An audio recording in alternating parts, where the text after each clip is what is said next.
తెలుగు ఇండస్ట్రీకి ఒక big shock లాంటిది అఖండ 2 పోస్ట్ పోన్ అవడం. పోస్ట్ పోన్ అంటే ఇలాంటి పోస్ట్ పోన్ కాదు, ప్రీమియర్ షోకి ఇంకా 100 నిమిషాలు ఉండగా పోస్ట్ పోన్ అయిపోయింది. సర్లే వచ్చేస్తుందిలే, ప్రతి సినిమాకి చివర్లు ఇలాంటి హడిల్స్ కామనే కదా అనే ఉంది. కానీ కాసేపటికే సినిమా కంప్లీట్గా పోస్ట్ పోన్ అయిపోయిందని ప్రొడక్షన్ హౌస్ 14 రీల్స్ పోస్ట్ పెట్టి మరీ బాంబు పేల్చారు. నాకు తెలిసి కంప్లీట్గా ఒక సినిమా రిలీజ్ అవుతున్న కొద్దిసేపటికి పోస్ట్ పోన్ అవడం టీఎఫ్ఐలు ఇదే మొదటిసారి కావచ్చు. లేదా మీకు వేరేదైనా మూవీ తెలిసి ఉంటే కామెంట్ చేయండి. రవితేజ గారి క్రాక్ టైంలో కూడా ఇలాంటి ఇష్యూస్ వచ్చాయి, but release day second show నుంచి షోస్ వేస్తారు.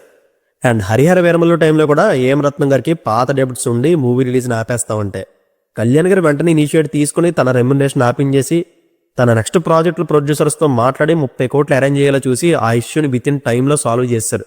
అఫ్కోర్స్ ఈ రెండిట్లో సినారియో కొంచెం డిఫరెన్స్ ఉండొచ్చు, బట్ కళ్యాణ్ గారు ఇన్వాల్వ్ అయినట్టు ఇక్కడ బాలయ్య గారు కానీ డైరెక్టర్ కానీ ఎటువంటి ఇంటర్ఫియర్ అవ్వలేదన్నట్టు ఇప్పటివరకు కనబడుతుంది.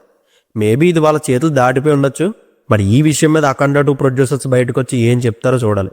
కమింగ్ టు ది పాయింట్, అసలు బాలయ్య గారు లాంటి one of the TFI senior actor సినిమాని ఆపేసేంత ఇష్యూ అఖండ 2 ప్రొడ్యూసర్స్ అయిన 14 రీల్స్కి ఏం జరిగిందనేది కట్ అండ్ రైట్గా చూస్తే 2011లో మహేష్ బాబు గారి దూకుడు మూవీకి ప్రొడ్యూసర్స్ అయిన 14 రీల్స్ హీరోస్ ప్రొడక్షన్ ద్వారా ఫైనాన్షియల్ హెల్ప్ తీసుకుని ప్రొడ్యూస్ చేస్తే ఆ మూవీ బ్లాక్ బస్టర్ అయింది. కానీ 14 రీల్స్ హీరోస్కి ఫుల్ అమౌంట్ అయితే ఇవ్వలేదు. దెన్ 2014లో 1 నేను ఒక్కడి మూవీకి 14 రీల్స్ అండ్ హీరోస్ కొలాబరేట్ అయ్యారు. దాంతో హిట్ కొట్టి హీరోస్కి మనీ ఇచ్చేద్దామంటే ఆ మూవీ డిజాస్టర్ అయిపోవడంతో హ్యూజ్ అమౌంట్ బాకీ ఉండిపోయారు. అండ్ దూకుడు కాంబినేషన్ మళ్ళీ రిపీట్ అవుతుంది, దీన్ని దూకుడు లాగా సూపర్ హిట్ చేసేద్దామని ఆగడు మూవీకి 14 రీల్స్ హీరోస్తో కొలాబరేట్ అయ్యి ప్రొడ్యూస్ చేస్తే అది కూడా ఫెయిల్ అయిపోయింది. వీళ్ళ గొడవల వల్లే ఆగడు మూవీ స్టోరీ ఇనీషియల్గా పాన్ ఇండియా లెవెల్లో కొంచెం హ్యూజ్ బడ్జెట్తో చేద్దామంటే లేదు, సింపుల్గా దూకుడులోనే ఏదైనా రీజనల్ లెవెల్లో ట్రై చేద్దామని శ్రీనుభట్ల గారి విజన్ ఆపేసి మరి స్టోరీ మార్చేసి ఆగడు తీయించారు. ఇది కూడా అస్సాం. వెంటనే మహేష్ బాబు గారు ఇనిషియేట్ తీసుకొని హీరోస్ వాళ్ళకి నేనున్నా అని చెప్పి 2015 శ్రీమంతుడు మూవీ డిస్ట్రిబ్యూషన్ రైట్స్ని హీరోస్కి ఇచ్చారు. ఆ మూవీ హ్యూజ్ హిట్ అయింది. సో అక్కడతో ఎంత కొంత మనీ వాళ్ళు సేవ్ అయ్యారు. అయినా కూడా 14 రీల్స్ పాత బాకీలు ఇంకొంత అమౌంట్ హీరోస్కి ఇవ్వాలి. మధ్యలో కోర్టు వాదనలు అటు ఇటుగా జరిగాయి. సో 2015లో ఒక అగ్రిమెంట్ అయింది. 2015 టు 2019 మధ్యలో మీ డబ్బులు రీపే చేస్తామని అన్నారు. దీనికి హీరోస్ ఒప్పుకొని 4 ఇయర్స్ సైలెంట్గా ఉంది. కానీ ఆ 4 సంవత్సరాల్లో 14 రీల్స్ ఆ డెప్ట్ క్లియర్ చేయలేదు. అండ్ 2019 నుంచి తీసుకున్న అమౌంట్కి 14% యాన్యువల్ ఇంట్రెస్ట్ స్టార్ట్ అయింది. అండ్ 2022లో అగైన్ మహేష్ బాబు గారి సర్కార్ పాట మూవీకి వన్ ఆఫ్ ద ప్రొడ్యూసర్స్గా 14 రీల్స్ ప్లస్ ఉంది. ఇక్కడ వీళ్ళు మధ్యలో 14 రీల్స్ ఆపేసి 14 రీల్స్ ప్లస్గా కంటిన్యూ అయ్యారు. మేబీ పేరు కలిసి రావట్లేదని మార్చారా, లేదా కొన్ని బిజినెస్ లూపోల్స్ గురించి మార్చారా. అండ్ ఇక్కడ 14 రీల్స్ వేరు, 14 రీల్స్ ప్లస్ వేరు అంటే 14 రీల్స్ ప్రొడ్యూసర్స్ అనిల్ సుంకర్ గారికి 14 రీల్స్ ప్లస్ అయిన రామ్ ఆచంట, గోపి ఆచంట గారికి ఏం సంబంధం లేదనే పాయింట్ కూడా ఉంది. ఏదేమైనా ఇలా పేరు మారి 2019లో ఈ 14 రీల్స్ ప్లస్ గద్దలకొండ గణేష్ చేశారు. అది బాగానే సక్సెస్ అయింది. ఈ విషయం పక్కన పెడితే 2022లో ఎస్వీపీ మూవీకి ప్రొడ్యూసర్గా 14 రీల్స్ ప్లస్ కాకుండా మహేష్ బాబు గారి GMB and Mythri movie makers కూడా దానికి ప్రొడ్యూసర్స్ కాబట్టి హీరోస్ వాళ్ళు దీంట్లో పెద్ద ఇన్వాల్వ్ అవ్వలేదు. దట్టు ఆ సినిమా కూడా కమర్షియల్లీ లాస్ అవడంతో హీరోస్ వాళ్ళు సైలెంట్ అయిపోయి 14 రీల్స్ ఇవ్వాల్సిన పాత బాకీల ఇంట్రెస్ట్ లెక్కేసుకున్నట్టున్నారు. అండ్ 2022 నుంచి 14 రీల్ ప్లస్ ఏం మూవీ చేయలేదు.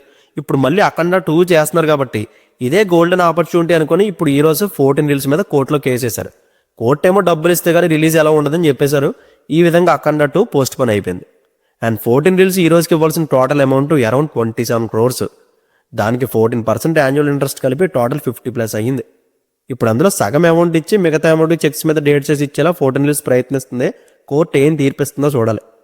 ఇది అఖండ 2 మూవీ పోస్ట్ పోన్ అవడానికి జరిగిన కంప్లీట్ సినారియో. ఈ పోస్ట్ పోన్కి చాలా మంది హట్ అయ్యి హీరోస్ వాళ్ళు ఇప్పుడే కేసు అయ్యేలా 2019 నుంచి నిన్న మొన్నటి వరకు ఏం చేస్తారని అంటున్నారు. 14 రీల్స్ ప్లస్ చాలా గ్యాప్ తర్వాత చేస్తున్న పెద్ద సినిమా ఇదే కాబట్టి ఈ టైంలో అడిగితేనే ఈ డబ్బులు వెనక్కి వస్తేనే వాళ్ళ ప్లాన్. ఆ ప్లాన్లో 100% సక్సెస్ అయ్యారని చెప్పాలి. కానీ బలైంది మాత్రం బాలకృష్ణ గారే. మరి రిలీజ్కి ముందు ఈ ఇష్యూ ఆయన దగ్గరికి వచ్చిందో లేదో తెలియదు. మేబీ వచ్చే ఉంటుంది, బట్ లైట్ తీసుకుని ఉంటారు. ఈవెన్ ప్రొడ్యూసర్స్ కూడా ఏం కాదులే అని పట్టించుకుని ఉండరు. విత్ ఇన్ షార్ట్ టైంలో ఎంత గట్టి ఎఫెక్ట్ పడుతుందని ఎవరు మాత్రం ఎక్స్పెక్ట్ చేస్తారో చెప్పండి. అయితే ఇష్యూ సార్ట్ అవుట్ అవుతుంది, అందులో డౌట్ లేదు. బట్ ఇక్కడ ప్రాబ్లం ఎక్కడ వచ్చిందంటే ఓవర్సీస్లో థియేటర్స్ దొరకడం కష్టం.